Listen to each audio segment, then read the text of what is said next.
अस्सलाम वालेकुम जी, खुश आमदीद कहेंगे आप सबको एक और सुबह में। उम्मीद करते हैं आप सब खैरियत से होंगे। जुमा आपको बहुत बहुत मुबारक हो। मेरे साथ मौजूद है हुमायूं ज़ेब अब्बासी। अस्सलाम वालेकुम, मैं हूँ हुमायूं ज़ेब अब्बासी, द ओनली करता धरता ऑफ दिस शो। आपने जान लिया मेरा नाम, काफी है। अभी कल हुमायूं ज़ेब अब्बासी यहाँ नहीं थे तो फिर आप लोगों को पता लग जाना चाहिए। शो की शुरुआत करते हैं जनाब आप सल्लल्लाहु अलैहि वसल्लम पर दरूद व सलाम भेजने से। आज जुमा मुबारक है। अल्लाहुम्मा सल्ली अला मुहम्मदिन व अला आलि मुहम्मदिन वबारिक वसल्लम। अल्लाह ताला हमारी तमाम मुश्किलात आसान करे और अल्लाह ताला दिल में कोई बेसुकूनी है तो अल्लाह ताला में सुकून अता करे। अक्सर लोग कहते हैं कि सबसे ज्यादा कीमती और इम्पोर्टेंट, ओए अच्छी खबर दूं आपको? जी जी जरूर है, दो जरूर है। लेडीज जेंटलमैन, पेट्रोल सस्ता हो गया है। हाँ। 7 रुपए 48 पैसे जो है वो पेट्रोल सस्ता हुआ है आज, लेकिन डीजल जो है वो 1 रुपया 48 पैसे, तकरीबन यही है अदादो शुमार, तकरीबन महंगा हुआ है, लेकिन पेट्रोल सस्ता हो गया है। 9 रुपए की आजादी की इस खुशी हाँ, में जो है वो 7 रुपए कम किया गया है। Congratulations on that. बट हम सुकून की बात कर रहे थे कि सुकून कैसे मिलता है। कभी कभी कुछ लोग कहते हैं पैसे से सुकून मिल जाता है, कुछ लोग कहते हैं कि अच्छा साथी मिलने से सुकून मिल जाता है, कुछ लोग ये कहते हैं कि कोई भी साथ ना हो तो ज्यादा सुकून मिल जाता है। जब कोई भी साथ ना हो सुकून तब। कुछ लोग कहते हैं सुकून सिर्फ कब्र में, पर्सनल चॉइस। कुछ लोग कहते हैं सुकून सिर्फ कब्र में, वो साबित भी कर रहे हैं इस बात को काफी ज्यादा। और कुछ जो है वो हलीमा जैसे जो है उनको कब्र में सुकून नहीं, उन्होंने दुनिया में इतना कुछ ऐसा किया हुआ है कि क्या मुंह लेकर जाएंगे, क्या मुंह लेकर जाओगे? तुमने जो आज मेरा दलिया खाया मेरे से बगैर पूछे, तो उसमें क्या ऐसी बात है? तुम्हें लगता है हिसाब नहीं? मैंने तो इजाजत नहीं दी थी। मैं क़यामत के दिन एक दाने का एक दाने का हिसाब दूंगा। हुमायूं ने सुकून की बात की, बहुत सारे लोग इसके हवाले से बहुत सारी सेइंग्स कहते हैं। एक बात जो मुझे बड़ी अच्छी लगती है, जो मैंने कभी किसी से सुनी थी, कि आप पैसे से, बहुत सारे लोग कहते हैं पैसे से हमें सुकून मिलता है, तो मैं उनको आगे से जवाबन कहती हूँ कि पैसे से आप बिस्तर खरीद सकते हैं, लेकिन पैसे से आप नींद नहीं खरीद सकते। तो अगर आपको पैसे से सुकून मिलता तो आपको नींद भी आ जानी चाहिए। टैबलेट्स मिलती है, स्लीपिंग पिल्स मिलती है बहुत सारी, तो आपकी सेहत नहीं खराब होगी वो टैबलेट्स खा के। बहुत सारे ऐसे म्यूजिक आपको ऐसे म्यूजिक मिलते हैं, ऐसी थेरेपीज मिलती हैं, ऐसा नहीं आता। अगर ये सारी चीजें पैसे से खरीदने से आ जाती हैं और सुकून आ जाता, तो दुनिया में बहुत सारी ऐसी मिसालें हैं जो जिन लोगों के पास दौलत, शोहरत, इज्जत सब कुछ मौजूद था, लेकिन उन्होंने अपनी जिंदगियां जो है वो खत्म कर ली। मैं नाम नहीं लेना चाहूंगी क्योंकि जाहिर है एक गलत तरीके से उन्होंने अपनी जिंदगियां खत्म की है, तो उनकी मिसाल नहीं देनी चाहिए। लेकिन अगर इन सारी चीजों से इतना ही सुकून मिलता तो मेरे ख्याल से वो लोग बहुत ज्यादा सुकून में होते हैं। खैर ये सब्जेक्टिव भी हो सकता है, एक इंसान की पर्सनल चॉइस भी हो सकती है कि वो किस चीज़ को कितनी ज़्यादा अहमियत देता है। और मेरे ख्याल से जो इंसान कुछ सालों पहले मुझे मंसूर ने एक बात कही थी जो मैं समझती हूँ कि बिल्कुल सही है, कि जो इंसान जिस चीज़ के पीछे भाग रहा होता है वो उसको मिल जाती है। आप पैसे के पीछे भागे आपको पैसा मिल जाएगा, आप जो है इज़्ज़त के पीछे भागे आपको इज़्ज़त मिल जाएगी, क्योंकि वो इंसान फिर उसके लिए बहुत ज़्यादा मेहनत करने लग जाता है, एक्स्ट्रा ऑर्डिनरी मेहनत करने लग जाता है। तो जिस भी इंसान को आप देखें कि जो उसका एक अल्टीमेट गोल होता है वो अचीव कर लेता है, तो मे बी शायद उन लोगों का पहले पैसा हो और जब पैसा उन्होंने हासिल कर लिया हो तो उन्हें पता लगा हो कि पीछे बहुत सारी चीज़ें जो है वो अधूरी रह गई है, समथिंग लाइक दैट। तो इसके हवाले ये सारी चीज़ें जो है सब्जेक्टिव है। आपका क्या ख्याल है इस बारे में? सुकून के पैसे के बारे में सवाल तो पूछो। सुकून के बारे में, सुकून के बारे में पैसे से रिलेटेड है, कितना रिलेटेड है? सारा रिलेटेड है। मैं बड़ी माइक्रो बात करूंगा, मैं मैक्रो बात नहीं करूंगा। माइक्रो इस तरह कि मुझे जिंदगी में किस चीज़ से सुकून मिला है। माइक्रो में बताऊं, मुझे यकीन माने, मैं बड़ी कोशिश करता हूँ कि ना मैं दोबारा वो वाली फीलिंग आके मैं पढ़ूं। मुझे तहज्जुद में बहुत सुकून मिला है। मैंने बहुत कम पढ़ा, बहुत कम दफ़ा पढ़ी, और ये नहीं कि मैं इधर अच्छा बनने के लिए कर रहा हूँ, मैंने बहुत कम दफ़ा पढ़े। मुझे लगता है मुझे शायद गिन के याद हो मैंने कितनी दफ़ा पढ़ी है, लेकिन मैंने जब पढ़ी है ना तो मुझे बहुत अशद ज़रूरत थी शायद, और मैं रोया बहुत, और मैंने कनेक्ट किया, अकेला था, मुझे वो वक्त बड़ा अच्छा लगा, मुझे बड़ा सुकून मिला। और फिर मैं सजदे में जाकर जब रोया और मैंने अल्लाह से हम कलाम हुआ तो मुझे लगा कि वो सुन रहा है मुझे। उस वक्त मुझे एक्चुअली लगा कि आई एम एक्चुअली टॉकिंग और मुझे जवाब मिल रहा है। मैं बात कर रहा हूँ, मुझे जवाब मिल रहा है, वो मुझे सुकून मिला। और अगर मैं माइक्रो की बात करूँ तो मुझे बहुत दफ़ा सुकून मिला है जब मैं, अक्सर मुझे सुकून मिला है जब मैं तन्हा हुआ, जब मैं बिल्कुल अकेला था। नॉट जस्ट फिजिकली तो था ही, मेंटली, जब मुझे मेंटली भी लगा और मुझे अंदर दिल से भी लगा कि मैं अब अकेला हूँ, मेरे पास अब कोई नहीं है कि ये वाली बात मैं किसी को बता सकूं और मैं किसी से कर सकूं। जिसका भी जिस दीन से भी ताल्लुक है, जिस रिलीजन से भी ताल्लुक है, जिस रिलीजन से भी ताल्लुक है, मजहब से ताल्लुक है, उनके पास कोई ना कोई आइडेंटिटी ऐसी है जिससे वो मांगते हैं, क्योंकि there is a manifestation also. I strongly believe in manifestation, कि आप किसी चीज़ के बारे में सोचते, ईमान रखते, मैं ईमान पे बहुत ज़्यादा तवक्कल रखता हूँ कि आपको किसी चीज़ पे ईमान होना तो वो चीज़ आपको मिलती है। कमिंग बैक टू तहज्जुद, मैंने जब सोच के कहा कि मैंने उठना है और मैंने तहज्जुद पढ़ने, तो मेरी आंख फौरन खुली है, उसी टाइम खुल जाती है खुली, और उसके बाद मैंने जब वजू किया तो वो वजू से ही प्रोसीजर स्टार्ट होना शुरू हो जाता था। मैं रोना शुरू कर देता, मैं बातें करना शुरू कर देता था, मसल्ले तक आता, मैं रो रहा होता था, मैं सजदे में होता, मैं रो रहा होता था, मैं दुआ कर रहा होता था, मैं रो रहा होता था। हालांकि बहुत पर्सनल चीज़ है, मैं इसलिए बता रहा हूँ कि दैट हैज़ गिवन मी सुकून। उसने मुझे और दूसरी जो लास्ट, उसके बाद मैं हलीमा के पास जाऊँगा, जो अब मुझे नहीं मिल सकता, मुझे अम्मा के सीने के साथ लगकर मुझे बड़ा सुकून मिलता था, बहुत सुकून मिलता था। और उससे ज़्यादा मुझे अपनी अम्मा के, मैं अक्सर ही बात करता हूँ शो में, मुझे अपनी अम्मा के दुपट्टे से सुकून बहुत मिलता था। उनके दुपट्टे की खुशबू मुझे बड़ी अच्छी लगती थी। मैं आज भी वो महक अगर मुझे कहीं पे मिले तो मैं पहचान जाऊंगा कि ये मेरी माँ की दुपट्टे की खुशबू है। अल्लाह ताला जन्नतुल फिरदौस में आला मकाम अता फरमाए मेरी माँ को, और मुझे बड़ी उनकी दुपट्टे की खुशबू जो है ना, आपको जो है वो उनके लिए सदका जारिया बनाए। आमीन आमीन। आप बताइए व्हाट गिव्स यू सुकून, माइक्रो अगर बात करूं तो? मुझे लगता है कि जब आप अपने ऊपर जो बहुत ज़्यादा बोझ, वो कहते हैं ना, जब बहुत ज़्यादा कोई चीज़ भर जाती है आपके अंदर, तो फिर एक टाइम आता है कि आपने उसको उतारना होता है। जब बहुत ज़्यादा आपका दिल भर जाता है, सब कुछ हो जाता है, आप किसी से बात करके भी देख लेते हैं, कोई फ़ायदा नहीं हो रहा होता, कुछ समझ में नहीं आ रहा होता, तो फिर वही बात कि आप अल्लाह ताला से कनेक्ट करना शुरू कर देते हैं। हर किसी के अलग अलग तरीके कार होते हैं कनेक्ट करने के। ये है आपके साथ हलीमा जुल्फ़िकार, मैंने नहीं बताया था। Everyone knows it. अच्छा खैर, मुझे लगता है कि बहुत ज़्यादा लोग जो है ना वो ज़ाहिर है बात करने लग जाते हैं, तो मैं ये टाइम नहीं देखती कि ये टाइम है इस नमाज का है, नमाज के बाद दुआ करूँगी या कुछ इस तरह से। मेरा जब भी कोई दिल दुखाता है या समथिंग, तो मैं मतलब बहुत ज़्यादा जब मैं तंग पड़ जाती हूँ, तो मैं अल्लाह ताला से जो भी वक्त हो, कुछ भी हो, नहीं, मैं ऊंची बात करती हूँ। अच्छा। कोशिश करती हूँ कि अकेली हूँ। अब ज़ाहिर खदीजा साथ में होती है, लेकिन वो अभी ज़ाहिर अंडरस्टैंड नहीं कर सकती, तो हमेशा ऊंची आवाज में क्या है, ऊंची आवाज। लेकिन मैं ये सोचती हूँ, ये नहीं सोचती कि मैं अपने आप से बात कर रही हूँ, ये मैं सोचती हूँ कि मैं अल्लाह मियाँ से बात कर रही हूँ, और अल्लाह मियाँ जो है वो सुन रहे हैं और जवाब भी दे रहे हैं, और मुझे ऐसा फील होता है जवाब जो है वो मिलता है। नहीं यार, आप क्या कह रहे हैं? हम ज़ैनब की तरफ चलते हैं। अस्सलाम वालेकुम ज़ैनब। सबसे पहले आप बहुत अच्छी लग रही हैं, बहुत अच्छा लग रहा है, और आपको तो एवरीबॉडी नोज ये जाके हलीमा ने किया, ये इसके ब्रेक में उसके साथ करेंगे। मैंने कहा हलीमा जुल्फ़िकार कहती है एवरीबॉडी नोज। इतना आपके अंदर कॉन्फिडेंस किसको कैसे आया? अगर लोग अल्लाह करे आज ऐसी कॉल है जिसमें कहे जी साथ जाके पहचान रहे, तो फिर बंदा आपको खुद ही पहचान ले। अब यही हो सकता है, क्या हो सकता है? Zainab, what do you think, what gives you सुकून? माइक्रो में अगर बात करें, क्या तुम्हें चीज सुकून देती है? अच्छा, जो चीज़ें आप लोगों ने बोली वो तो एक पार्ट है, नमाज का, अल्लाह से कनेक्शन बहुत ज़रूरी। और मैं तो मुझे ऐसा लगता है, मेरी से चीट भी किया, सॉरी तुम्हारी बात काट रहा हूं, इसको ज़्यादा सुकून ये भी देता है कि जब मंसूर को ये सारा कुछ मुझे लग रहा था कि ये मंसूर भाई का नाम लेंगी, मंसूर शी गेट्स काम, लेकिन मैं आज बहुत ज़्यादा शॉक थी कि आपने मंसूर भाई का नाम ले लिया। एक टाइम वो होता है। अच्छा चले मैं इसको रिफ्रेज कर देती हूँ आप लोगों के लिए, क्योंकि आप लोगों ने बिल्कुल सही पहचाना, आप लोग मुझे जानते हैं, आप लोग सही बात कर रहे हैं। लेकिन एक टाइम ऐसा होता है कि जब मुझे लगता है कि अब ये भी शायद मुझे उस तरह से नहीं समझ पा रहा, या ये भी इन्फ्लुएंस है, या ये थोड़ा इंक्लाइंड है किसी चीज की तरफ ना, कि उसकी जाहिर है अपनी सोच है। किससे भी हो सकता है इंसान, किससे? मायो प्लीज, हमने ज़ैनब के पास भी जाना है, टाइम खत्म हो जाएगा। तो मुझे लगता है कि अब इनकी एक अपनी सोच है, वो मुझे नहीं समझ पा रहे हैं।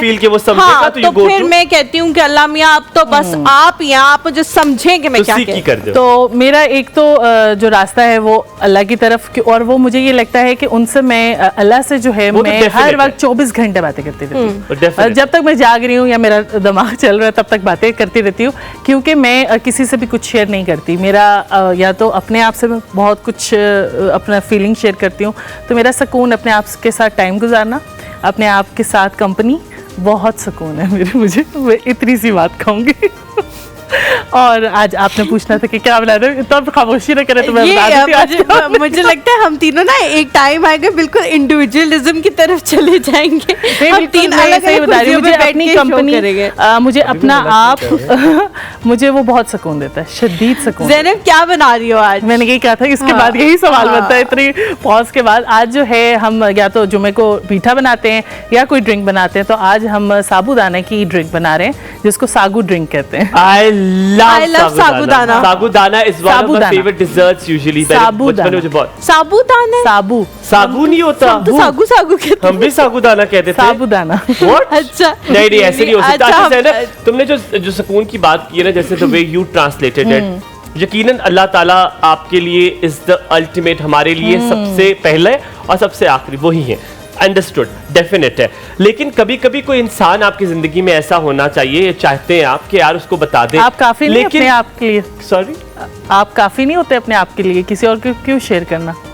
देखो नहीं, कभी कभी अल्लाह ताला ने ये सोशल नेटवर्क क्यों बनाया है? अल्लाह ताला ने जोड़े, अब कहते हैं ना, आपको जोड़ों में पैदा किया है। हमेशा एक आपका जो, मैंने ये, हालांकि मैंने शादी नहीं की लेकिन मैंने पढ़ा बहुत है, जो मियाँ बीवी है ना, सबसे अनमोल रिश्ता है ये, क्योंकि अल्लाह ताला ने आपको एक दूसरे का लिबास बनाया। बिल्कुल ठीक है, अगर ये रिश्ता आप अच्छे तरीके, क्योंकि यही तो और इस बात को समझने की जरूरत है, आपकी उम्मत को बढ़ा कौन रहा? इस बात को समझने की जरूरत है कि आप जो है वो आपकी अम्मी को आपका लिबास नहीं बनाया, आपके अब्बू को आपका लिबास नहीं बनाया। लड़कों के लिए भी आपकी साइड आपको पैदा करते हैं, बड़ा करते हैं, तरबियत करते हैं, तमाम जरूरियात पूरी करते हैं, लेकिन कहीं भी अल्लाह ताला अच्छा, कभी अगर आपने अपने आपको लग रहा है ना आपकी डिफिकल्टी आ गई आपके रिलेशनशिप में, बहुत अजीब सी बात कर रहा हूँ लेकिन नहीं करूंगा, थोड़ा सा ब्रेक लीजिए, ब्रेक के बाद वापस आए, कहीं मत जाएगा, देखते रहिए एक और सुबह आपका दिन बहुत अच्छा गुजरे।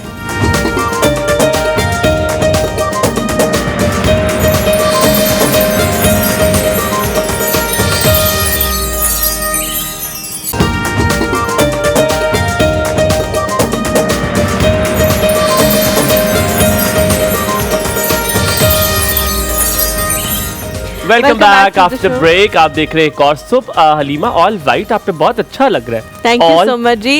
लेकिन हमारे जो प्रोड्यूसर साहब हैं, असिस्टेंट प्रोड्यूसर इम्तियाज साहब, वो काफी ज्यादा नाराज हुए मेरे से कि आपने क्यों वाइट पहना। उनकी बात भी ठीक है, उनका काम मुश्किल हो जाता है, नहीं करना चाहिए। देखिए, ये तो बहुत डिप्लोमेसी है, उनका काम भी मुश्किल। आपको जब पता है किसी का काम मुश्किल, मुझे याद नहीं रहता ना, मुझे याद नहीं था। ज़ैनब ने कहा कि आप अभी पहला साल आपको यहाँ पे पहला आप बोल लो बस, आपने मुझे कभी कोई लाइन जो इस बंदे ने मुझे कंप्लीट करने दी, सवाल करेगा। आप मुझे बताएं, सहाफी तो बेटे बाय प्रोफेशन मैं हूँ। बाय प्रोफेशन, बाय स्टडी भी हूँ और बाय प्रोफेशन में। आपके और प्रोफेशंस भी हैं ना, आपके और प्रोफेशंस भी हैं। आप मुझे छोड़े, आप इसको, आप मुझे बताइए जब आपको पता है तो फिर आपने क्यों किया? अच्छा, कल जो है ना, मैंने एक परसों बल्कि मैंने एक रील लगाई अपने इंस्टाग्राम पे और उस पे ना मैं अपनी बहन का बता रही थी, तो उसने भी नीचे यही कमेंट किया कि यार मेरी तारीफ हो रही थी, हुमायूं ने फौरन टॉपिक चेंज कर दिया, उसको कहना थोड़ी सी होने देती तारीफ। और फिर उसने मुझे मैसेज करके कहा कि उसको ये बताना कि मैंने ये मैसेज किया। मैंने कहा ठीक है, मैं बता दूंगी आमना को। तो बताया आपकी अकबर की बीवी है वो। We love you, we love you, we all, Pakistan loves you, Pakistan तुमसे मोहब्बत करता है, हमारे पाकिस्तान की बेटी हो तुम, हम सबकी माँ बहन हो तुम। लेकिन आमना की ड्रेसिंग सेंस बहुत अच्छी है, हमें तुम्हारे कपड़ों से अंदाजा हो रहा है। वैसे यकीन मानो, मर्जी है, जिस तरह हलीमा उसको केटर कर रही है उन कपड़ों को, अल्लाह माफ करे मैं दोबारा ना पहनूं उन कपड़ों को। वो पहन लेगी, फिर भी कोई बात नहीं। वो पहन लेगी और बहुत अच्छी तरह पहनेगी। हाँ, ये बात है कि उसकी ड्रेसिंग सेंस बहुत ज्यादा अच्छी है। What is one favorite colors of yours you want to wear every time? You can wear any time. Have you thought about it? Royal blue and green, dark green, very dark green. मुझ पे बहुत अच्छा लगता है, ये दोनों रंग मुझ पे बहुत अच्छा लगता है। अच्छा, मुझे भी डार्क ब्लू बहुत पसंद है, मुझ पे भी अच्छा लगता है, रॉयल ब्लू अच्छा लगता है। और मुझे बड़ा मजा आता है फटी पुरानी ब्लैक शर्ट पहनने में। I love black shirt. मैं फटी पुरानी ब्लैक शर्ट्स नहीं पहनती। I love them. आज कौन आ रहा है? आज जो हमारे साथ जो शख्सियत मौजूद हैं, इनको ख़वातीन की हेल्थ के हवाले से बेसिकली हम लोगों ने दावत दी है, क्योंकि ख़वातीन जो है वो अपनी फ़िज़िकल हेल्थ को, मेंटल हेल्थ को बहुत ज़्यादा निगलेक्ट करती रहती हैं, और फिर एक ऐसा टाइम आता है जब उनका ब्रेक डाउन जो है वो शुरू हो जाता है उनकी फ़िज़िकल हेल्थ का। तो फिजियोथेरेपी जो है वो कैसे उनको हेल्प कर सकती है, और बहुत सारी ऐसी ख़वातीन होती है जिनको थोड़ी सी टिप्स अगर दे दी जाए, घर बैठे अवेयरनेस शेयर कर दी जाए, तो वो शायद बेहतरी की तरफ जा सकती है। जैसे बहुत सारे इस प्लेटफॉर्म की वजह से बहुत सारी अवेयरनेस जो है वो मेरे अंदर आई और मैंने जो है वो अपनी हेल्थ को सीरियसली लेना शुरू कर दिया कि नहीं भाई ये चीज़ जो है वो आपको करनी चाहिए। थोड़ा सा, मैं ये नहीं कहती मैं एक्सरसाइज नहीं करती, मैं जिम नहीं जाती, लेकिन मेरी कोशिश होती है मैं स्ट्रेचेस कर लूँ, मैं दिन में जो है वो इतने स्टेप्स वॉक कर लूँ ताकि कुछ ना कुछ आपकी लाइफ में जो है वो फिजिकल एक्टिविटी जो है वो शामिल रहे। कर लेती हूँ मैं अब बहुत ज़्यादा करती हूँ बिकॉज खदीजा ने जो है वो क्रॉल करना शुरू कर दिया है तो वो उसको हर तरफ से पकड़ना पड़ रहा होता है, तो इस वजह से अब मेरे जो स्टेप्स हैं डेली के वो ज़्यादा होने लग गए। तो आज हमारे साथ जनाब जो मौजूद है वो फिजियोथेरेपिस्ट भी हैं, लेकिन खाली पाकिस्तान में रजिस्टर्ड नहीं है, वो बरतानिया में भी जो है वो रजिस्टर्ड है और योगा और मेडिटेशन की सर्टिफाइड इंस्ट्रक्टर भी हैं। ख़वातीन के सेहत के हवाले से एक मुमताज़ माहिर के तौर पर भी जानी जाती हैं।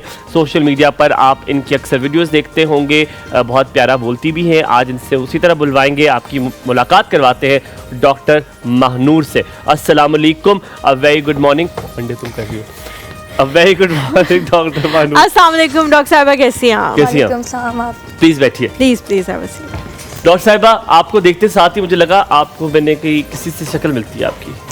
किससे? पता नहीं, मुझे याद नहीं आ रहा, पर आपकी शक्ल मे भी तो और लेकिन आप डरी भी तो नहीं है, सहमी भी तो नहीं है, क्योंकि डॉक्टर साहिबा ने हमसे मिल लिया था जब हम मेकअप रूम में थे और उस वक्त हम किसी और ट्रांस में थे, तो मैंने उनको समझाया कि आपने डरना नहीं है, हम अच्छे लोग हैं, हम आपको कुछ नहीं कहेंगे। बात क्या करें, मेरे से मिलके वो बहुत मुतासिर हुई थी।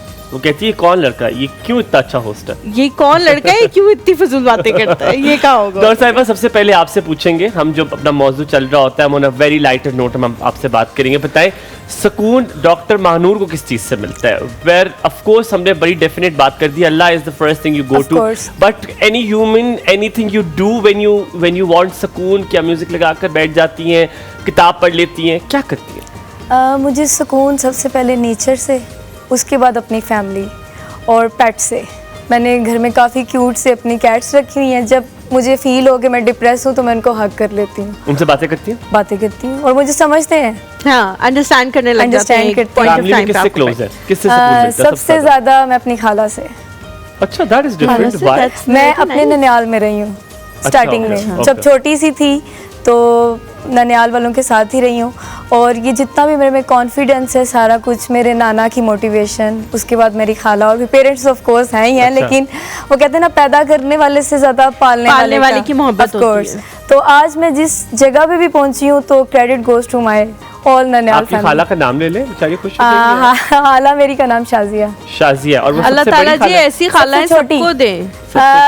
इस तरह की खाला है कि हमारी फ्रेंडशिप है, मतलब खाला दुनिया के सामने घर में तू तड़ा टाइप वाला सीन चल रहा है। अच्छा, अगर आपको जिंदगी में कोई पसंद आ गई, ठीक है, आप खाला को पसंद आ गई की बात की मैंने, अच्छा, जो बाल बिल्कुल ठीक कर लिए फौरन से, तो आप खाला को बता देंगी, इतनी दोस्ती है, खाला को कह देंगी, ये खाला खुद कहेंगी आओ चलो जाके देखते हैं? बिला जी, खाला देखते साथ पहचान लेती है।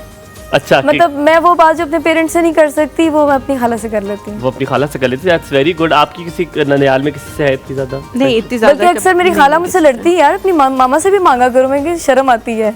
अच्छा, मेरी भी मतलब उनके साथ एक आपका अंडरस्टैंडिंग का लेवल जो है वो इस किस्म का है कि उनके साथ आप कोई भी बात कर लीजिए। अच्छा, ननिहाल से वैसे भी अटैचमेंट जो है मैंने यूजुअली देखा है ज्यादा होती है, माओ को क्रेडिट भी और वैसे नॉट जस्ट माओ को क्रेडिट जाता है, ननिहाल वालों की अटैचमेंट आपके साथ ज्यादा इसलिए होती है, वहां पर ये होता है कि एक फॉरेन एलिमेंट आपकी अम्मी आई हुई होती हैं, उनके साथ कोप अप करने के लिए आपकी डिटैचमेंट उनके बच्चों से भी होना शुरू हो जाती है। आप कहते हैं कि नहीं उसी के तो बच्चे हैं, तो वो थोड़ा सा ये एक हमारे कल्चर में, आप ददियाल की बात कर रहे थे? ददियाल में तो वो एक चीज आती है, बिकॉज वो जो बीवी आई हुई होती है ना और जो बहू आई हुई होती है, उसे एक फॉरेन एलिमेंट वो उसे फॉरेन एलिमेंट ही करते, कभी आप उसे अपना नहीं समझ सकते हैं, और आपको सुकून मिलता है अपनी खाला से सारी चीजें बात करते हुए।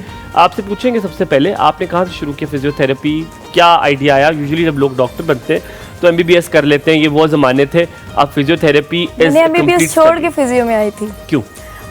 मेरी ये जिन हालांकि मैंने जिक्र किया, इनका काफ़ी स्वेयर एक्सीडेंट हुआ था, तो इनकी जो फिजियोथेरेपिस्ट थी मैं उनसे काफ़ी मुतासिर हुई थी। अच्छा, हाँ जी, तो तब मैं FSC में थी और तब तक मेरा प्लान एमबीबीएस में ही जाने का था। ठीक है। तो मैं हालांकि साथ सेशन जब लेने जाती थी तो उन्होंने भी योगा थाई से किया हुआ था, तो वो 60 की थी लेकिन लगती वो 40s की थी, और मेरा मेडिकल से पहले आर्टिस्ट भी हूँ मैं, नाना से मैंने सीखी तख्तियों पे कैलीग्राफी वगैरह करनी। क्या बात। तो मेरा था कि मैं कुछ ऐसा करूं कि एक तो ह्यूमैनिटी पे भी काम चलता रहे और मैं बोर ना हूं, क्योंकि MBBS के बाद मुझे अगर करना था तो सर्जन ही बनना था और कोई ऑप्शन नहीं था मेरे पास। हाँ, क्या ऑपरेशन करे, वही सारी एनाटॉमी और हर मैं दफा ऐसा गुद्दा इस बंदा तरह हूँ, से लेकिन exercise। सर्जन्स के बारे में लोग वैसे भी कहते हैं कि उनकी कोई पर्सनल लाइफ ही कोई नहीं लाइफ ही रहती, नहीं है। वो और मैं तो इस हमेशा तरह ऑन की टोज हूँ कि होते हैं। मुझे चाहिए कि मतलब टेंशन में भी मैं कोई ऐसा एलिमेंट निकालती हूँ खुद को पॉजिटिव रखने के लिए। बिल्कुल। तो वो क्योंकि ऑपरेशन मैं खोल के आपने देखा, आप कहेंगे है गुर्दा तो वहीं पर है, तुम डिफरेंट जगह पे नहीं, आई एम बोर्ड, मैं नहीं कर रही, ये ऑपरेशन ही नहीं कर रही तो मैं। मैं एडमिशन मेरा हो गया था फातिमा मेमोरियल में, मैं एडमिशन करवाने की, वहाँ मुझे वो दोबारा मिली, कहती हैं देखो यार मेरे हस्बैंड भी डॉक्टर हैं MBBS, तो कोई लाइफ नहीं है, तुमने चिल भी करना है और साथ में ह्यूमैनिटी पे काम करना है, तो तुम फिजियोथेरेपी क्यों नहीं ऑप्ट लोगों करती? की हेल्प के लिए भी तो बेहतर मैं आपको वहाँ मिल जाएगा। एडमिशन छोड़ के इस्लामाबाद आई, लाहौर से इस्लामाबाद आई। मैंने अपनी खाला को कहा यार मैं नहीं कर रही। साजिश क्यों उन्होंने आपके लिए, ये नहीं, साजिश मुझे के लगता तौर है- पे वो आपको यहाँ लेकर आई। मुझे लगता है कि वो साजिश अच्छी है। मैं जिस भी प्लेटफॉर्म में जाती हूँ, डॉक्टर खालिदा नाम है, उनको अभी तक याद करती हूँ। पता नहीं उनको मैं याद होंगी नहीं या नहीं, लेकिन मैं उनको आज तक याद करती हूँ। लेकिन आप हमें जरूर याद है। हम थोड़ा सा ब्रेक लेते हैं, ब्रेक के बाद वापस आते हैं, फिर सब फिजियोथेरेपी के हवाले से अब कॉन्क्रीट सवाल पूछना शुरू करेंगे। आपका मूड हमने अच्छा कर दिया और क्या चाहिए, और आपका दिन बहुत अच्छा गुजरे।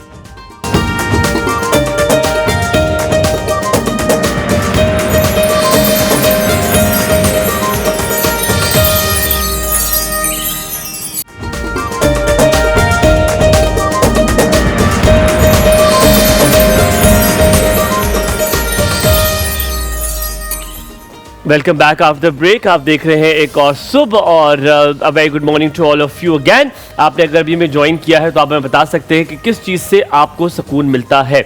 खवातीन को योगा करना चाहिए जस्ट बिकॉज कि उनको ये लगता है कि अगर जो घर के काम कर लेती हैं उसमें उनकी एक्सरसाइज हो जाती है। क्या ये बात सच है? इसके ऊपर मैंने अपना जो YouTube चैनल है ना, उस पर मैंने फीमेल्स के लिए स्पेशली एक सीरीज़ भी बल्कि स्टार्ट की है, क्योंकि जब मैं इस्लामाबाद में थी, यहाँ फीमेल्स अपने पर तवज्जो देती हैं। जी, लेकिन जी, जैसे ही awareness मैं है। टेरिटरीज में गई, जैसे आपने कहा कि मैं किसी को कहती हूँ ना कि योगा करें, एक्सरसाइज, कोई भी एक्टिविटी करें, वो खुद करने के बजाय मुझे डिमोटिवेट करेंगे, यार तुम तो इतनी पतली, तुम्हें क्या ज़रूरत है, हम सारा दिन काम कर लेते हैं, ये एक्सरसाइज होगी। नहीं, देखिए अगर आप बर्तन धो रहे हैं, कपड़े धो रहे हैं, तो आपकी कंटिन्यूसली एक ही पोस्चर है और एक ही आपका मसल जो ग्रुप है ना, वो वर्कआउट पे टारगेट हो रहा है। टारगेट हो रहा है। बाकी जो मसल्स हैं वो उधर के उधर ही हैं, तो वो उल्टा आपके फ़ायदे देने के उल्टा आपको नुकसान दे रही होगी चीज़। तो एक्सरसाइज करना ज़रूरी है। अच्छा, एक्सरसाइज की क्या माइंड से भी बहुत ज़्यादा रिलेशन होता है? क्योंकि बहुत सारे लोग कहते हैं कि जब आप ये घर के काम कर रहे होते हैं तो उस वक्त आपका माइंड जो है वो स्ट्रेस का शिकार होता है, तो आपके दिमाग में चीज़ें घूम रही हाँ, होंगी, यार ये अजीब। काम के बाद मैंने तो नेक्स्ट करना इसलिए है। भी शायद आपके ऊपर वो असरअंदाज नहीं होती, Exactly. अच्छी चीज़ें असरअंदाज नहीं होती। जब आप एक्सरसाइज करते हैं आप अच्छा सोच रहे होते हैं कि हाँ मैं करूँगी तो मैं अच्छा फील करूँगी, मेरी हेल्थ अच्छी हो जाएगी या मेरा ये मसल अच्छा हो जाएगा, तो दैट्स वाई शायद वो ज़्यादा असर करती है आपके ऊपर। तो अगर ये सोच के कि हाँ भाई ये जो मैं काम कर रही हूँ इससे मेरी बॉडी को फ़ायदा होगा, अगर हम घर के काम करना शुरू कर दें तो फ़ायदा हो सकता है? नहीं, फिर भी नहीं, फिर भी नहीं हो फिर भी नहीं, क्योंकि वही जैसे मसल ग्रुप एक ही टारगेट हो रहा है ना, हम एक ही मसल को ओवर स्ट्रेच करी जा रहे हैं और बाकी जो मसल्स हैं वो वहाँ के वहाँ ही हैं। ठीक है, तो वो फिर हमारे हाफ मसल जो कंपार्टमेंट होगा वो ओवर स्ट्रेच हो रहा होगा और बाकी वीकनेस में जा रहे होंगे। इसलिए एक्सरसाइज में देखें ना, अगर जिम वगैरह कर रहे हैं या इवन योगा कुछ भी कर रहे हैं, तो एक दिन लेग की कर रहे हैं, अपर की कर रहे हैं, इस तरह से डिवाइड करते हैं। हाँ, ईच मसल ग्रुप को हम टारगेट कर रहे हैं। मानूर, मुझे बताएं कि क्या कुछ ऐसी एक्सरसाइजेस हैं जो घर बैठे या कुछ ऐसी फिजियो की चीज़ें हैं जो घर बैठे खवातीन कर सकती हैं? बहुत हैं। इवन सिंपल अगर आप बैठे हैं, कुछ फीमेल्स हैं जैसे अभी आप टांग पे टांग रख के बैठी हैं, ठीक है, ये मैं बहुत अपने पेशेंट्स को अवॉइड करती हूँ कि नहीं बैठना हाँ, ऐसे। देखिए ना, यूजुअली आप इस तरह से बैठ रहे हैं तो क्या हो रहा है, एक तो आप मैं तो 2 घंटे ऐसे बैठी रहती हूँ। कैसे बैठना चाहिए? कोई जैसे बैठा आप है यहाँ बैठी पे? हुई हूँ, यहाँ पे कोई बैठा जैसे है? मैं बैठी हुई हूँ। मैं नजर नहीं आ रहा आपको? आपने आंखों में पर्दे डाले हुए हैं। अच्छा, उसकी बहुत बड़ी रीजन ये है कि हमारी जो कुर्सियां हैं वो ऊंची हैं और जिस सोफे पे आप बैठी हुई हैं वो नीचे है, पहली बात। और दूसरी बात ये कि आपकी टांगें लंबी है, मेरी छोटी है, मुझे मैं अच्छा, इस तरह उसमें करके भी बैठी ये हूँ है तो मैं थक जाती हूँ, मुझे ऊपर करनी पड़ती है ये चीज़। अच्छा, उसमें ये ना कि आप नीचे कोई ना कोई सपोर्ट ले सकती हैं। हाँ, ठीक है, जैसे आप मैरिड हैं, अक्सर फीमेल जो ड्यूरिंग प्रेगनेंसी, आफ्टर प्रेगनेंसी होती हैं, उनके पाँव में स्वेलिंग होना शुरू हो जाती है। वो कहती हैं कि शादी से पहले हमें ये जूता आ रहा था, बाद में नहीं आ रहा। उसकी बहुत बड़ी रीज़न ये भी है कि जब आप क्रॉस लेग्स में बैठते हैं या लेटते हैं तो ऑफ कोर्स आपकी वहाँ की जो सारी ब्लड सप्लाई है वो कंप्रोमाइज़ हो रही होती है, प्रॉपर नीचे ऑक्सीजन लेवल नहीं जा रहा। और दूसरा देखें, आपने एक टांग का वेट दूसरी टांग के वेट पे डाल दिया तो प्रेशर बन रहा है, ठीक है, उससे भी आपकी बैक और हिप का जो एरिया है, एक तरफ वेट है ना, तो उससे आपकी बॉडी की मैकेनिक्स खराब हो रही है, फिर बैक लोअर बैक पेन के इश्यूज स्टार्ट हो जाते हैं। अच्छा मानूर, हलीमा ने जो सवाल पूछा था मेरा तकरीबन वैसे ही सवाल था, लेकिन उसको ट्विस्ट करके पूछूंगा। क्या एक्सरसाइज और योगा, मेडिटेशन, क्या ये सिर्फ पतला करने के लिए चीज़ें हैं? No. क्या ये ज़रूरी इसलिए नहीं है कि आपकी स्किन बेहतर रहती है, आपका दिमागी तवाज़ुन बेहतर रहता है, आप बेहतर फील करते हैं, आपके स्ट्रेस हार्मोन्स जो है वो रिलीज़ नहीं होते, आपके हैप्पी हार्मोन्स रिलीज़ होते हैं? क्या इस वजह से करनी चाहिए एक्सरसाइज एंड योगा? अगर सिर्फ पतले होने के लिए होता तो शायद मैं गायब हो चुकी होती है अभी तक। ऐसा कुछ नहीं है। देखिए, आपने अगर पतले होना है तो ऑफ कोर्स आपको वही, अपने मोस्टली लोग फैट को करते हैं तो वो हमारी टमी एरिया पे ज़्यादा होती है, हिप टमी एरिया पे, उसके लहदा से जो है ना वो आसनास होते हैं, पोजेज होते हैं।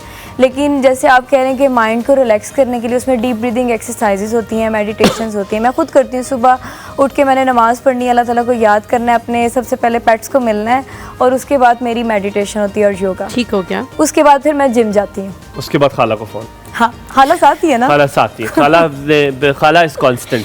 अच्छा, सावन में जिसमें बॉडी में बहुत दर्द होता है, आपको अक्सर जो पुराने दर्द भी होते हैं वो भी उजागर हो जाते हैं। टांगों में खास तौर पे लोगों को रात को सोते हुए बहुत दर्द होता है। मुझे बताइए, जो हम तो लहर कहते हैं, तो हमारी जुबान में कहा जाता था, लेकिन ये जो पिनिया है इनमें दर्द हो रहा पड़ जाना, क्रैम्प्स पड़ जाना। क्रैम्प्स पड़ते हैं। Cramps is different. I am not talking about cramps, I am talking about जब रात को आपको वो एक चंड पड़ती होती है, आपको दर्द हो रहा होता है और आपको नींद नहीं आती है। इस टांगों के दर्द को क्या मेडिसिन पैराडोल से खाकर ठीक कर देना चाहिए, हो जाता है, या इसके लिए कोई एक्सरसाइज अगर रात को लेटते हुए कर लें तो उससे आराम आ जाएगा, या सुबह उठ के करें तो रात को आपको दर्द नहीं होगा? अच्छा, देखिए, बीइंग अ फिजियोथेरेपिस्ट मैं खुद रात को सोने से पहले कुछ स्ट्रेचिंग करती हूँ, जिसमें क्या है, स्ट्रेट लेग रेस सबसे बेस्ट है। जो आप बता रहे हैं ना, पेन आपको अजीब सा फील होता है, उसमें सिंपल आपने लेटना है, एक दुपट्टा पकड़े, अपने पाँव से अपनी टांग को बिल्कुल स्ट्रेट करना है 90 के एंगल पे, हल्का सा स्ट्रेच करें। मोस्टली लोगों की तो स्ट्रेच होती नहीं, पेन फील होना शुरू हो जाता है। जो करते रहते हैं उनकी इजीली हो जाती है। खास तौर पे आपकी हिप और हैमस्ट्रिंग वाली जगह है ना, यहाँ पर इतना वो स्टिफ हुई होती है, स्ट्रेस पड़ना शुरू हो जाता है। मसल्स, और वो इतनी इजी टिप है ना कि मैंने जिस चीज़ को बताया, इवन लोगों के बैक का पेन काफ़ी उससे रिलीफ हुआ है। करना क्या है? आपने सिंपल स्ट्रेट लेटना है, आपने कोई दुपट्टा वगैरह, कोई भी बैंड है, दुपट्टा है, उसको अपने पाँव के ऐसे करके आपने सिंपल उसको ना अपनी टांग को अपनी तरफ ऐसे कि टांग ऐसे हो और आप ऐसे आप बिल्कुल स्ट्रेट लेटे हुए हैं, हाँ, लाइक इस तरह से, ठीक है। आपने उसको खींचना, शुरू में जो नहीं करते हैं उनको स्ट्रेच होगा, खुद पे जुल्म भी नहीं करना कि पता लगे टांग टूटी हो, कोई नी का मसला हो, बिल्कुल हल्का हल्का उसको स्ट्रेच करना है। हर रोज थोड़ा आहिस्ता आहिस्ता जो है वो 5 टाइम्स इवन आप करेंगे ना, फर्स्ट टाइम करेंगे, जब आप 5 टाइम्स में पहुंचेंगे ना, आप खुद देखेंगे कि आपकी रेंज इम्प्रूव्ड हो रही है। कितने सेट्स करने, कितनी दफा करना है? आप उसको 1 to 5 टाइम रेपिटेशन से करें। 5 दफा करें। हाँ, 3 ऐसे। हाँ, ऐसे गले, जैसे फर्स्ट डे आप जैसे सिंपल 5 रेपिटेशंस करें 1 सेट की, फिर उसको आहिस्ता आहिस्ता ग्रेजुअली इंक्रीज करते जाएं। फिर आप खुद देखेंगे आपको दुपट्टे की भी जरूरत नहीं पड़ेगी। या मैं जैसे बिल्कुल स्ट्रेट लेटती हूँ और मेरी टांग बिल्कुल सीधी हो जाती है। अच्छा, मैं डेली करती बहुत हूँ। सारे मानूर ऐसे ऑपरेशंस होते हैं ख़वातीन के, जिसके बाद जो है वो उनको फिजियोथेरेपी का कहा जाता है, या कहा जाता है कि आप फिजियोथेरेपिस्ट के पास जाएं या उनसे कुछ चीज़ें सीख लें जो आपने घर जाके रिपीट करते रहना है।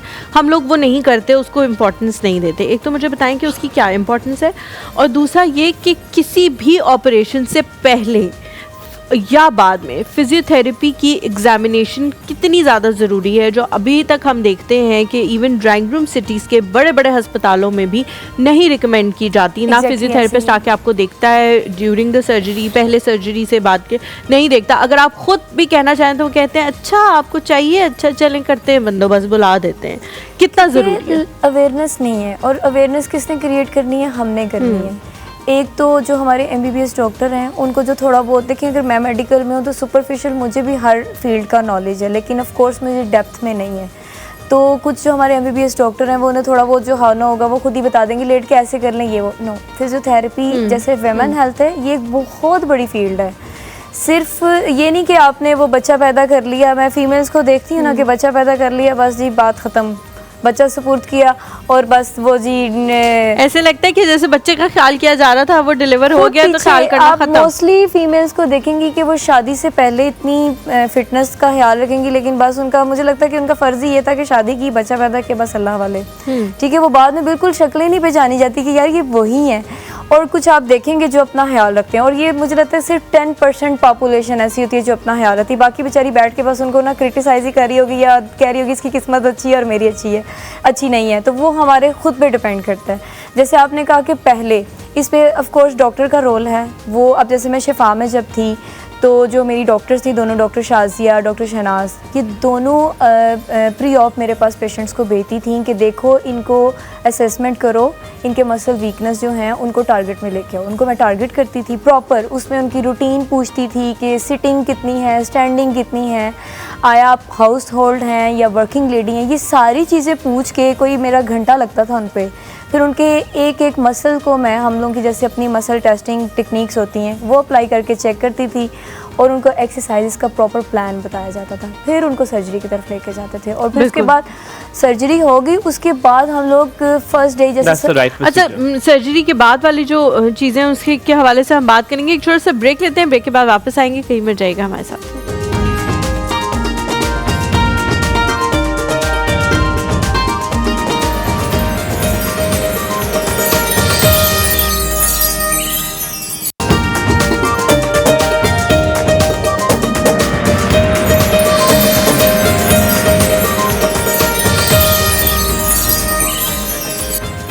जी welcome back to the show. एक बार फिर से आप सबको कहते हैं खुश आमदीद। हम लोग बात कर रहे हैं विमेन हेल्थ के हवाले से। आप लोग भी कॉल करके कुछ पूछना चाहें तो ज़रूर पूछ सकते हैं। हम लोग पोस्ट ऑपरेशन के हवाले से बात कर रहे थे कि उसमें भी बहुत ज़्यादा केयर की ज़रूरत होती है जो कि ना डॉक्टर्स रिकमेंड करते हैं। लेकिन महानूर मेरी बात सुने, यहाँ पे डॉक्टर्स की भी थोड़ी नेग्लिजेंस होती है। Exactly. जब तक वो अपने पेशेंट को नहीं रिकमेंड, मैं अगर उनकी पेशेंट हूँ फॉर सपोज और वो मुझे रिकमेंड नहीं कर रहे कि आपने फिजियोथेरेपिस्ट के पास जाना है, तो मैं तो नहीं जाऊँगी।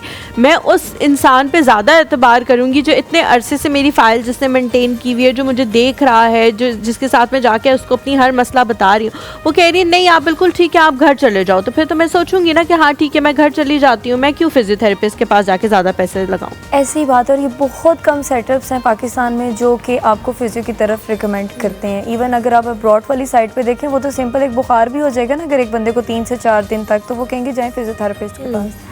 लेकिन यहाँ वो उस तरह से ना अवेयरनेस नहीं है, इवन डॉक्टर्स को भी नहीं है। उनको लगता है कि बस वो टांग सीधी की, बस यही फिजियो में है। और इधर कहीं ना कहीं हमारी अपनी भी नेग्लिजेंस है, फिजियोथेरेपिस्ट की भी आउटपुट नहीं डालते। वो कह रहे हैं कि बस ठीक है चली जा रहे हैं, कॉन्फिडेंस नहीं है। बहुत कम आपको रेशो देखने को मिलेगी जो कि आगे आके बोलेगी कि येस हाँ, मैं ये कर सकता हूँ।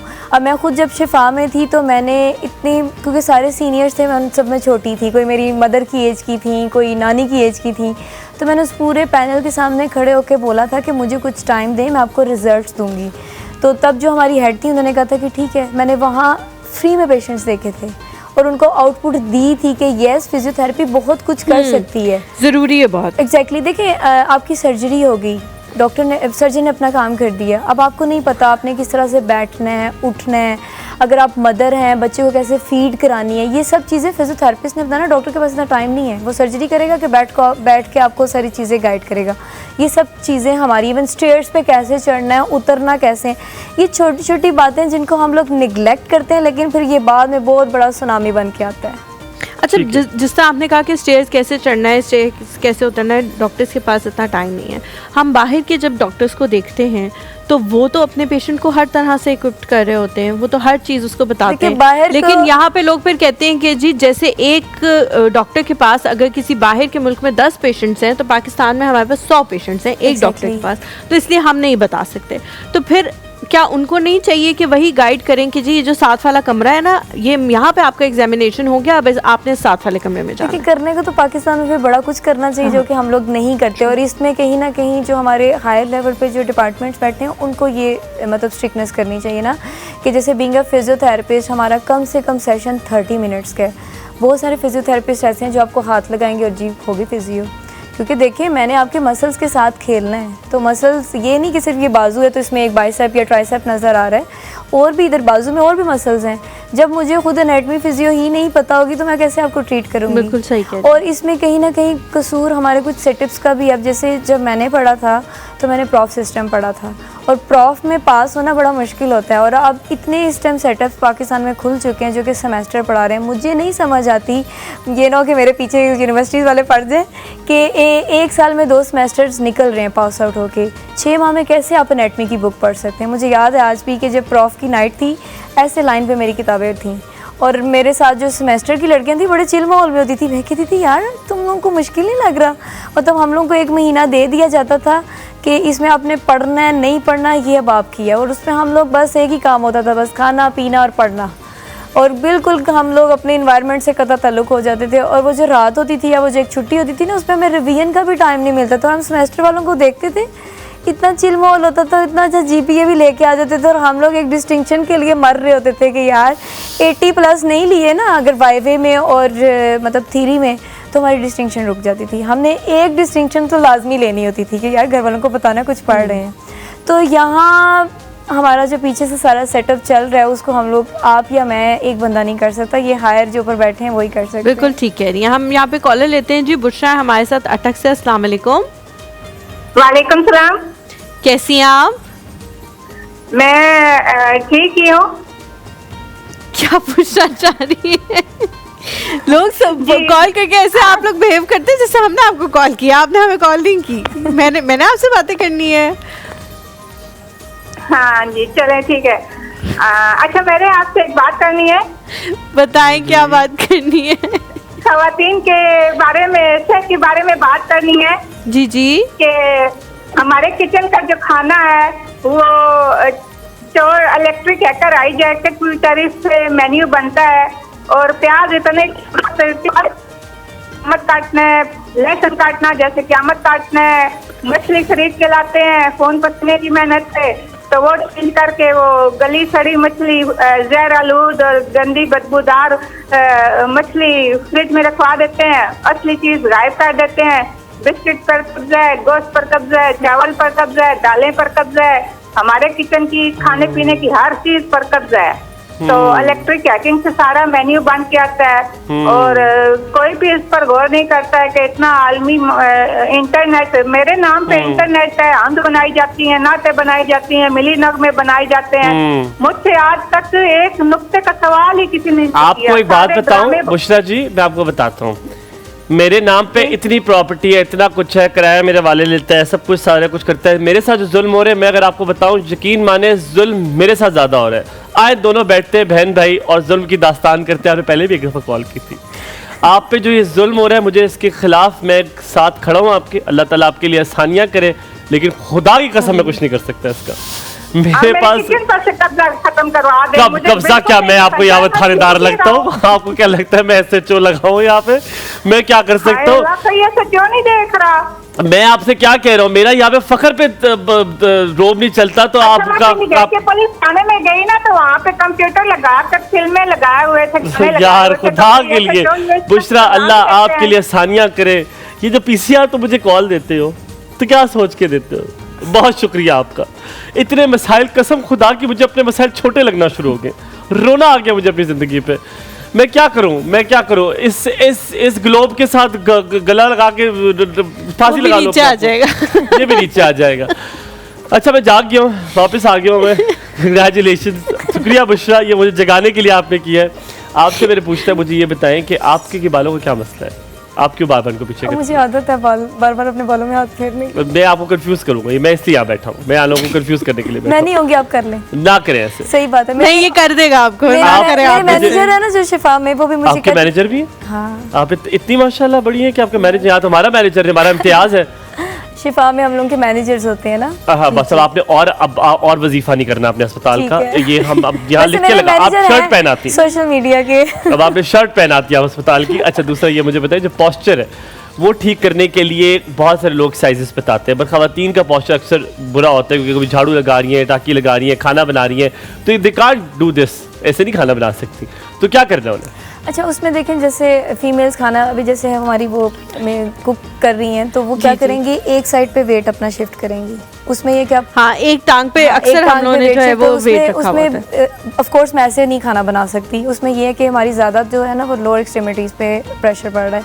उसमें या अपनी टांगों में थोड़ा सा फासला रखें, इक्वली वेट डालें। या हम लोग इस तरह होके खड़े होंगे या हम इस तरह। फिड्डा नहीं खड़ा होना आपने? हाँ, फिड्डा नहीं खड़ा। फिड्डा नहीं, आपने बिल्कुल सीधा खड़ा होना है। इस तरह के लड़का लफ्ज बोलता है, पता नहीं कहाँ से निकाल के लाता है। नहीं। अच्छा, हमारे खानदान में ना ये मरी वालों में आदत होती है, अगर आप लोग मरी वाले हैं तो हम लोग के नाम रख देते हैं।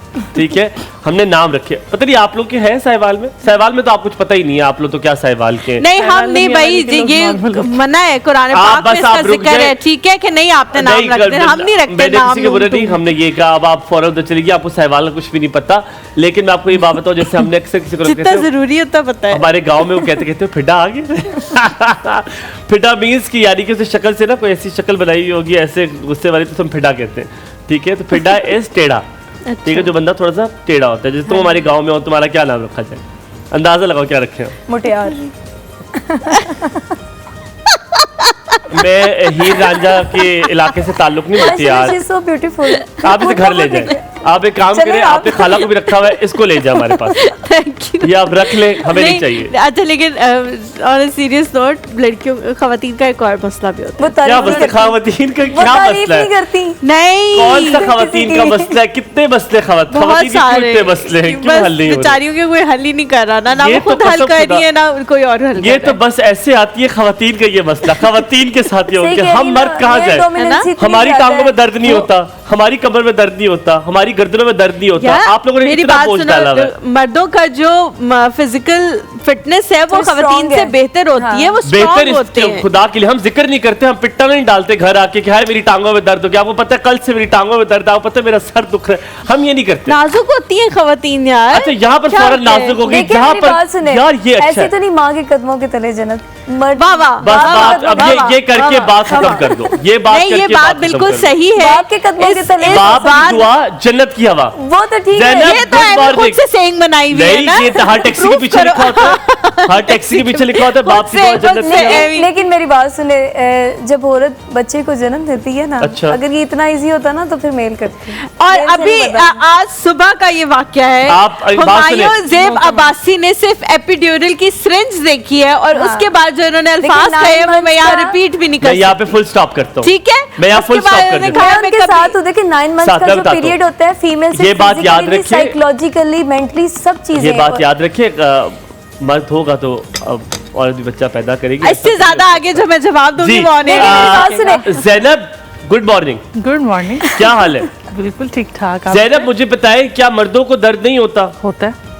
मर्दों का दिल नहीं होता? होता है। मर्दों का सर नहीं होता? होता है। मर्द की टांगे नहीं होती? सब कुछ होता है भाई, सब कुछ होता है मर्दों का। तो आप एक हमारी तरह रोए भी ना, जैसे हम रोते हैं, हमें याद आप हमारी तरह रोए ताकि हमें भी पता लगे आप लोग को दर्द हो रही हैं। आप लोग कहेंगे हम मर्द हैं, मर्द को दर्द नहीं होता, तो फिर हम भी यही कहेंगे मर्द को दर्द नहीं होता। गुड ज़ैनब, मैं कहती हूँ तालियां होनी चाहिए इस बात पे। ऐसा चुप कराया ना ज़ैनब ने। थोड़ा सा ब्रेक लेते, कहीं में जाएगा हमारे साथ।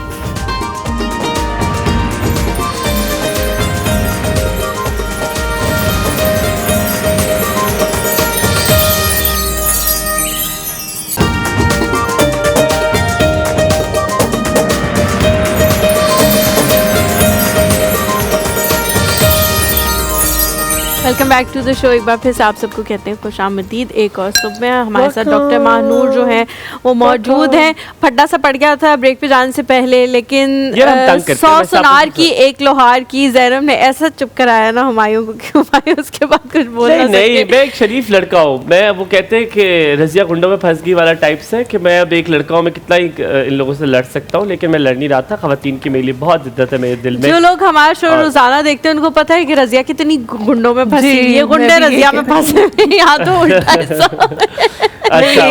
but डॉक्टर महानूर आपकी तरफ आते हैं। I have a lot of respect for women and of course ये बहुत बड़ा दर्जा है कि वो बच्चा पैदा करती है और अल्लाह ताला हमारी माओ बेटियों सबकी इज्जत सलामत रखे। महानूर आपके पास वापस आते हैं। We talking about physiotherapy sciences, but मैं आपसे पूछना चाहूँगा, जब हम आपसे स्टार्ट में पूछ रहे थे, when you go for this education, physiotherapy का शौक होना तो मुझे नहीं लगता कोई ऐसा इनकलकेट होता है कि मुझे मालिश करने का शौक है या मुझे लोगों को एक्सरसाइज कराने का शौक है तो I want to be physiotherapist. ये क्या सोच लेकर आप आ सकते हैं? इसका स्कोप कितना है? अगर कोई आना चाहे फिजियो की तरफ तो इसका स्कोप कितना है? सबसे पहले जो आपने वर्ड यूज़ किया ना, मालिश, ये लोगों को लगता है कि फिजियोथेरेपिस्ट मालिश करते हैं। मेरे पास भी लोग आते हैं, मैं massage. But that is one of the component. हाँ, लेकिन ये हम लोग नहीं करते। But that is the one of the component. हाँ, कम वो है, लेकिन देखिए डीप टिश्यू मसाज is लेकिन वो पता है क्या, वो हम लोग की टेक्निक्स हैं।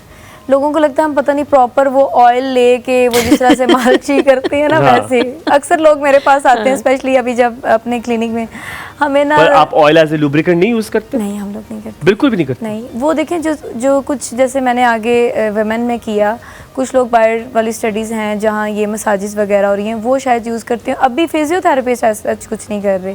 ये पहले कॉन्सेप्ट था जब ये डिग्री नहीं थी तो वो मालशिए से, जैसे वो दंदान साज मशहूर है ना, इस तरह से कुछ थे जो टेक्नीशियंस थे। क्योंकि वो बोतलें खड़काते हैं ना, और करते थे ना कराची वाली साइड पे। तो नहीं, आप लेफ्ट हैंड वाली साइड है, वहाँ भी हो रहे होते। अच्छा, यहाँ का मुझे पता नहीं, मैंने कराची का सुना हुआ है। तो वो उससे एक कॉन्सेप्ट आ रहा है, लोगों को लगता है कि बस हम लोग मालिशें वगैरह करा लेंगे। जो आप कह रहे हैं ना मसाजेस वगैरह, वो टेक्निक्स हो रहे हैं, जैसे सॉफ्ट टिश्यू रिलीज़ करते हैं, वो ऐसे नहीं कि पकड़ पकड़ के हम लोग हिली जा रहे हैं और करी जा रहे हैं, वो बड़ी जेंटली होती है। नॉर्मली अगर आपका कभी इतफाक हुआ मालिश करवाने का, वो तो मुझे लगता है मसल्स बेचारों को मार ही देते हैं। मैंने 1-2 दफ़ा देखा और एक्सपीरियंस भी किया कि करते, मैंने कहा छोड़ दे भाई, मेरे तो मसल बेचारे चीख रहे होंगे ये किधर आ गए, क्योंकि मसल्स हैं, टिश्यूज़ हैं, इनको बहुत ही बच्चों की तरह डील करना होता है। अगर मैंने ज़्यादा सॉफ्टली, तो आप मालिश के अगेंस्ट हैं? मैं अगेंस्ट हूँ। वो आपको वक्ती तो मज़ा आता है, लेकिन वो लॉन्ग टर्म जो है ना वो प्रैक्टिस अच्छी नहीं है। आप उससे बेहतर ये कि आप एक्सरसाइजेस तो करें। स्कोप कितना फिजियोथेरेपी का पढ़ने के लिए? अगर कोई अभी मैट्रिक किया है, एफएससी किया है, प्रोसीजर क्या है, क्या करते हैं, कितने साल कोर्स है? अच्छा, उसमें ये कि एफएससी के बाद वही जैसे नॉर्मल 60% आपको चाहिए होते हैं और 5 इयर्स की ये डिग्री है। उसके बाद आपकी हाउस जॉब होती है, फिर आगे जैसे एमबीबीएस के बाद आप फर्दर स्पेशलाइज करते हैं, तो हम भी आगे स्पेशलाइज भी करते हैं। इवन अब तो पीएचडीज भी लोग कर रहे हैं। तो पाकिस्तान में उस तरह से स्कोप नहीं है, बदकिस्मती से। स्कोप आपने खुद ही बनाना है, जो सीधी सी बात है। अवेयरनेस क्रिएट करके। अच्छा, सिर्फ फिजियो नहीं, बाकी भी फील्ड्स। अब मैं जैसे मैं आर्टिस्ट भी हूँ, तो मेरा दोनों तरफ मैं देखती हूँ ना, इवन आर्टिस्ट को भी लोग उस तरह से इंपॉर्टेंस नहीं देते। वो कहते हैं यार क्या एक ब्रश ही तो पकड़ना है। अब जब हमारा अपना वर्ल्ड फिजिकल थेरेपी डे होता था, हम शिफा में सेलिब्रेट करते थे, तो मैं पेंटिंग्स करती थी। तो मेरे कुलीग कहते थे यार ये क्या है, इधर से सिर्फ एक ब्रश इधर ही तो मारना है, उधर ही मैं तो हम भी मार, मैं कहती थी आए करें। तो देखिए, मुझे एक स्ट्रोक भी आपने करना है कैलीग्राफी का, अगर जस्ट आपने वो पहला स्ट्रोक भी लगाना है, उसके पीछे भी टेक्निक है, वो प्रॉपर आपने सीखना है। तो पाकिस्तान में इस तरह से मुझे नहीं लगता कि किसी भी फील्ड का अभी तक स्कोप है, आपने खुद ही बनाना है, वो अवेयरनेस क्रिएट करनी है। क्वैक्स जो है वो बहुत ज्यादा मौजूद है ना, कि हर बंदा कहता है हम भी कर लेंगे। अपनी फील्ड में इनपुट डाल सकते हैं ना, मतलब अपना वो कहते हैं ना 100% आप देंगे तो फिर आपको रिवार्ड में मिलेगा। बिल्कुल ठीक है, ये तो जो क्वैक्स वाली आपने बात की है बिल्कुल दुरुस्त है। अच्छा, मुझे बताएं कि जिस तरह हम लोग हुमायूं ने क्वेश्चन वाज स्टिल देयर, मैं पूछना चाह रहा था कि अगर कोई बच्चा जो है वो बच्चा तो उसके बाद क्या प्रोसीजर है? मेडिकल कॉलेज में एडमिशन लेना है, कितने साल का कोर्स है? वो मैंने बताया ना 5 ईयर, 60% आपकी होनी चाहिए एफएससी में मार्क्स। 60% मिनिमम। उसके बाद आप, और इस पे गारंटी नहीं है कि आपको एडमिशन मिलेगा 60%, एग्रीगेट बनेगा तब? हाँ जी, क्योंकि अभी कुछ प्राइवेट सेटअप्स हैं, गवर्नमेंट में तो वही वाला सीन है, ठीक है कि आप 80% से ज़्यादा पे यहाँ मेरिट है, लेकिन प्राइवेट में आप बता रही हूँ ना, जैसे सेमेस्टर इन्होंने कर दिए, तो बहुत सारे ऐसे यूनिवर्सिटीज़ हैं। लेकिन अगर किसी ने फिजियोथेरेपी करना है तो वो पहले देखे कि अगर मैं फॉर एग्जांपल XYZ किसी भी यूनिवर्सिटी में एडमिशन ले रहा हूँ, कम से कम उसका कोई 10-15 ईयर्स का बैकग्राउंड हो। क्योंकि पिछले दिनों में ये सुनने को आ रहा था, काफ़ी बच्चे थे जिन्होंने एडमिशन ले लिया था कि सिर्फ हमने एक डॉक्टर नाम के साथ लगाना है तो फिजियोथेरेपी में हम आ जाते हैं, लेकिन वो बाकी तो उनके सेटअप्स जो थे बाकी डिपार्टमेंट एफिलिएटेड थे, लेकिन फिजियो नहीं थी। अब एक बच्चा जो पैसे लगा रहा है 5 साल बाद, जिसकी तो सोर्स थी, जिसके पास तो पैसा था, उन्होंने तो माइग्रेट करवा लिए। लेकिन कुछ ऐसे भी थे जिन्होंने अपने बच्चों को कि यार इनका फ्यूचर मतलब सिक्योर हो जाए, वो बेचारे उधर के उधर ही रह गए। इसलिए आपने एडमिशन लेना सबसे पहले किसी भी फील्ड में, तो आप पहले देखें कि कम से कम उसका बैकग्राउंड है, वो किसी अच्छे अदारे से एफिलिएटेड भी है कि नहीं। ये नहीं कि बस आपने वो एक खानदान में नाम बनाना है, डॉक्टर बनना है और आप बस। वेरी वेल पुट, आपने मेरा जवाब बड़ा सही समझ आ गया कि कुछ। और इवन अगर आपने प्रैक्टिस भी करनी, क्योंकि अब इतने फिजियोथेरेपिस्ट हो गए हैं कि अब आपको हाउस जॉब उस तरह से मतलब अवेलेबल भी नहीं है। अब जैसे हमारी अपनी यूनिवर्सिटी थी, उसमें हम लोग क्या करते थे, हमारे जो टॉपर्स थे टॉप 10 उसको हम लोग करते थे, क्योंकि ऑफ कोर्स हम लोग का अपना 100+ का एक डिपार्टमेंट था जिसमें हम लोग सीनियर थे सारे, स्पीच थेरेपी ये सारी उसमें थी। तो हम उसमें फिजियोज ऑलरेडी 50+ थे, तो हम किस तरह से अपने अकोमोडेट करें। तो फिर इतने ज़्यादा हो गए फिजियोथेरेपिस्ट कि अब उन्होंने क्या कर दी कि सिर्फ जो टॉप 10 होते थे ना उनको लेना शुरू कर दिया। फिर उसका फ़ायदा क्या होता था कि जो प्राइवेट क्लिनिक्स थे ना, इन्होंने उठाना शुरू कर दिया। ठीक है कि फॉर एग्जांपल अगर आपका हो गया है, आपका नहीं हुआ, ऑफ कोर्स आपने डिग्री लिया, आपने हैंड्स ऑन प्रैक्टिस तो करनी है, तो फिर आप उस क्लिनिक की तरफ जाएंगे। और वो क्या है कि वो देखें 30 इयर्स की अगर मैं हो के टीचिंग कर रही हूँ, अपना सेटअप खोल रही हूँ, तो मैं किसी को उस तरह से ट्रेन नहीं कर सकती। अब मैंने जिनसे ट्रेनिंग ली है वो माशाल्लाह टॉप 5 में आते हैं पूरे एशिया में फिजियोथेरेपी। डॉक्टर महानूर, इसके जो पैसे हैं क्या उतने ही हैं जितने मेडिकल में लगते हैं? उससे थोड़े से कम है, लेकिन ऐसा नहीं है कि लगते हैं। हाँ, 19-20 का ही फर्क होगा। 19-20 का ही फर्क है, लेकिन अब आपको पता है महंगाई का टाइम है। जब मैंने किया था तब भी काफी ज्यादा थे, लेकिन अब मैं जैसे अप्रॉक्सीमेटली 5 साल में कितने लगे होंगे आपके पैसे? मेरे ख्याल से कोई 20-25 तो क्रॉस कर ही गई होंगी। मैं भी 20-25 हज़ार? नहीं, लाख। क्योंकि देखिए हॉस्टलाइट भी, हॉस्टल का लहदा से, फिर ऑफ कोर्स आपकी अपनी खाला ने को कंट्रीब्यूट किया इसमें? खाला ने किया। खाला को बिल्कुल ताज जाता है आप जहाँ पे भी आज मौजूद हैं। अच्छा मानूर, मुझे बताएं कि हम देखते हैं कि ड्राइंग रूम सिटीज़ में तो फिर भी थोड़ी बहुत अवेयरनेस आ रही है। आपने कहा जी मैं खारिया में भी मैंने जाके अपना सेटअप जो है वो शुरू किया और सब कुछ है, वहाँ पे ज़्यादा मुश्किल होता है। लोग क्या आहिस्ता आहिस्ता इस चीज़ की तरफ आ रहे हैं कि ये भी बहुत ज़्यादा इम्पॉर्टेंट है, हमने इसकी चीज़ की तरफ आना है, ये हमारी जो वेल बीइंग है उसमें बहुत बड़ा पार्ट प्ले करती है? और यहाँ पे और वहाँ पे आपने कितना डिफरेंस देखा है कि यहाँ पे लोग आसानी से मान जाते हैं फिजियोथेरेपी के लिए, वहाँ आपको बहुत ज़्यादा कन्विंसिंग करनी पड़ती है? सिनेरियो क्या है इस पर? अच्छा, जब मैं उधर मूव हुई, ऑफ कोर्स एक ब्रांड से उठ के बिल्कुल मैंने लो अपनी जगह पे आई हूँ, ठीक है। मैंने ज़ीरो से दोबारा से स्टार्ट किया। एक तो क्रेडिट मैं अपनी नानों को भी दूंगी, क्योंकि माशाल्लाह जब वो हयात थी, एक तो वो गवर्नमेंट टीचर थी और उन्होंने वेलफेयर पे बहुत ज़्यादा काम किया, तो उन्हीं के नाम से मैंने क्लिनिक बनाया। अच्छा, और मैं अब मेरी अपनी उधर पहचान नहीं है, मेरी नानों की पहचान है। मतलब ये उनकी नवासी है, जिस जाना है, देखने जाना है। पहले तो लोग देखने आते थे कि मतलब नानी की तरह ही है कि नहीं, तो क्योंकि उनकी भी माशाल्लाह वोकल स्किल्स बहुत स्ट्रॉन्ग थे, उन्होंने भी वुमेन्स पे बहुत काम किया है, तो मैंने अपनी उस लेगेसी को तो पहले मेंटेन किया। क्लिनिक का नाम क्या है? जुबैदा फिजियो क्लिनिक, उन्हीं के नाम से मैंने बनाया, क्योंकि मेरी नानों को माशाल्लाह 25 to 30 इयर्स स्कूल रहा है। सबसे पहला हमारे पूरे एरिया में स्कूल दज्याल आपसे बात करता? जी, दादो दादा तो नहीं है, लेकिन चाचू वगैरह हैं। कर रहे हैं बात आपसे? हाँ जी, जुबैदा क्लिनिक के बाद भी? हाँ जी अच्छे लोग। हाँ जी, अच्छे लोग हैं। तो ये है कि मतलब वो बताती थी कि लोग सुबह फजर के टाइम निकलते थे जो पास गाँव। नाना नानी दोनों टीचर हैं, मतलब मेरी पूरी फैमिली टीचर्स है, मेरी मदर भी सब टीचिंग से उनका हाँ जी। ताल्लुक है। तो मेरे नाना बताते थे कि पाकिस्तान में हमारा पहला इंग्लिश मीडियम स्कूल था। ज़िया के टाइम पे जब उसने कहा कि मतलब स्टार्ट कर सकते हैं, तो कहते हैं मैंने अगले दिन ही जाके एप्लीकेशन दी। और ज़िया तो आपने ऐसे कहा है कसम से, आप उन्हें बचपन से जानती। थोड़ा सा ब्रेक लेते हैं, ब्रेक के बाद वापस हाजिर होते हैं। कई मत जाएगा, देखते रहिए कॉस्टो।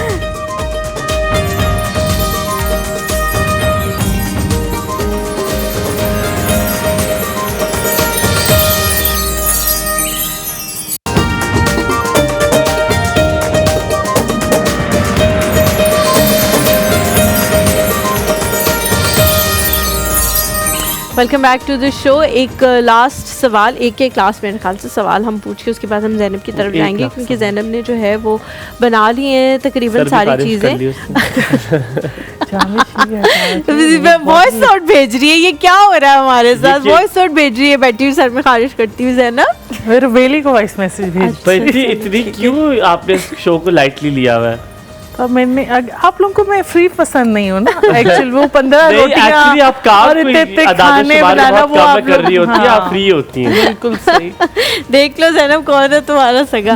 अच्छा डॉक्टर महानूर, एक लास्ट सवाल पूछ के फिर हम उनकी तरफ चलते हैं। एक सिंपल मॉर्निंग रूटीन बतानी है आपने ख़वातीन के हवाले से, जिसमें आपने इस चीज़ को मद्देनज़र रखना है कि उन्होंने सुबह सुबह जल्दी भी उठना है और काफ़ी सारे काम भी करने हैं।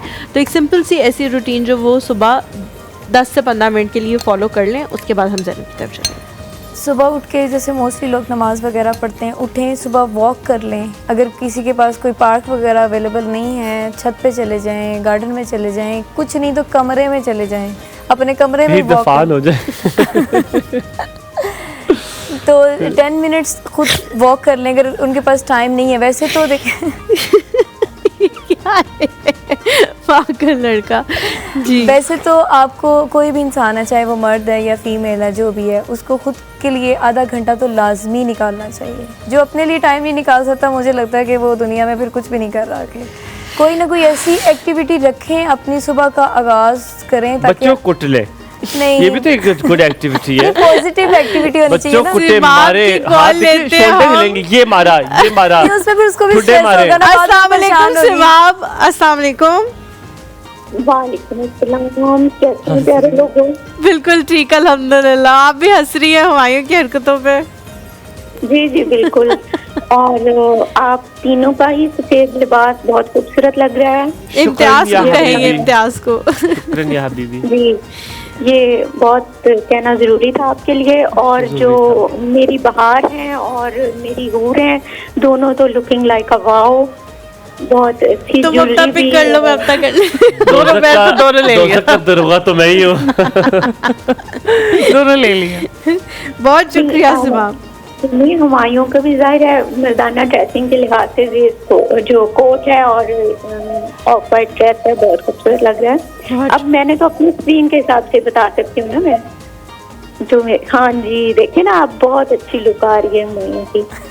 अच्छा, हमारी गेस्ट हैं वो बता रही हैं मतलब वैसे भी कह रही हैं कि उनकी वालदा भी, उनकी ग्रैंड मदर भी उस्ताद थी, तो उनसे मैं भी थोड़ा मुस्तफीद होना चाहूँगी कि मेरी वालदा के भी ना घुटनों में दर्द हो जाता है कि ऐसे जैसे बैठे बैठे ही अगर उन्होंने अपनी पोजीशन चेंज की है ना टांग की, तो ऐसे आवाज़ आती है घुटने से और उसके बाद उनसे सीधा नहीं खड़ा हुआ जाता ना, या बिल्कुल ही मूव ही नहीं किया जाता, इतनी तकलीफ होती है। ठीक है, तो इसके बारे में भी कुछ काइंडली बताएं। और दूसरा ये कि जो अमूमन घुटने से जो पिंडली का पांव तक एरिया होता है उसमें भी दर्द रहती है, क्या दबाना ही उसका सही तरीका है या कोई और भी हम एक्सरसाइज के थ्रू भी उसको बेहतर कर सकते हैं? ठीक हो गया सिमाम, हम पूछते हैं। बिल्कुल बिल्कुल हम पूछते हैं। बहुत सलामत शुक्रिया रहे। जी, thank you so much for calling.